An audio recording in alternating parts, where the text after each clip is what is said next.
June, Fred, good to see you both. Welcome to Pop Alternative.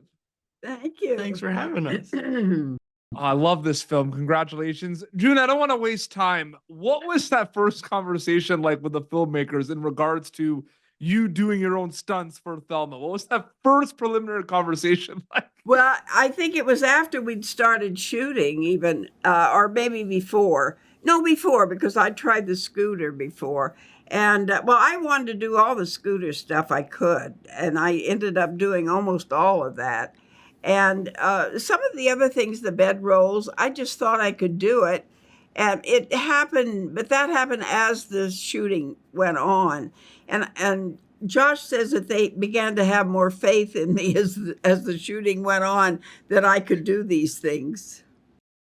Absolutely. Fred, the journey of reading something and then seeing it come to life on screen really interests me. So, like, what's that like reading a script for Thelma and then actually going and filming it with everyone? I mean, I must say, as a true testament to Josh Margolin, our director, that the script was so precise, and our first conversations about it and how we wanted to do it and where his priorities stood in terms of the filmmaking were very much exactly what the movie was. I think sometimes you make something and it was certainly, as an actor, I felt like joyously we experimented and you feel a level of surprise, but in a larger sense, when it comes to the script, to the film, I felt like this was one of the most 100% realized things, because what we had talked about was like exactly the movie.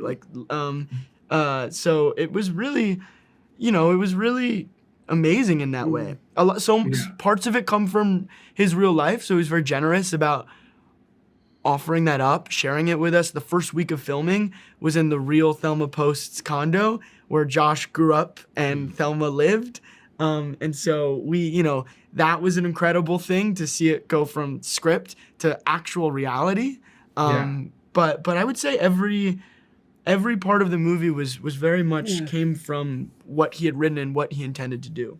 Absolutely. Well, June, kind of to add to that a little bit, so much happens before you go to camera on Thelma. So in a lot of ways, from a storytelling acting perspective, maybe it's two journeys before filming and after filming. Or for you specifically with Thelma, does it feel like one big journey with multiple steps in between, like from an acting storyteller perspective, or is it two journeys? No, I think two, because of time. We shot it, and then there was, quite a bit of time before we started getting together, knew when it would open and going through interviews and talking to different people about it. Yeah, no, absolutely.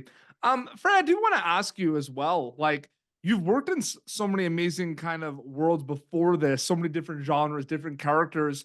Are they all separate, for you, or do you bring certain elements or mindsets or preparation from like projects like Fear Street, White Lotus to something like Thelma, or are they really separate for you?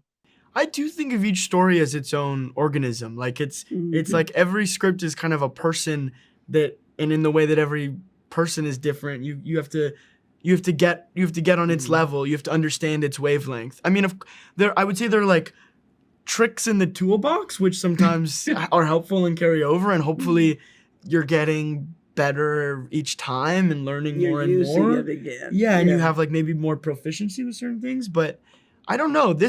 Each one feels very unique. What do you? I think that too. I think each I will call it a job. Each job is very different. Yeah. No, absolutely. Because I'm a big horror movie fan, and both of you are in some of my favorite horror movies. Fear Street, Would You Rather? I just wanted to say that. Oh, that's awesome. Yeah, no, I just wanted to say that. No, this film is incredible. I can't wait for people to see Thelma. Fred, June, it's an honor and privilege to speak with both of you. Thank you so much for your time. Thank you. Thanks. Great to see you. Thank you for tuning in to Popternative. Make sure to check out our past episodes of Popternative on YouTube. This has been an Autograph Communications production.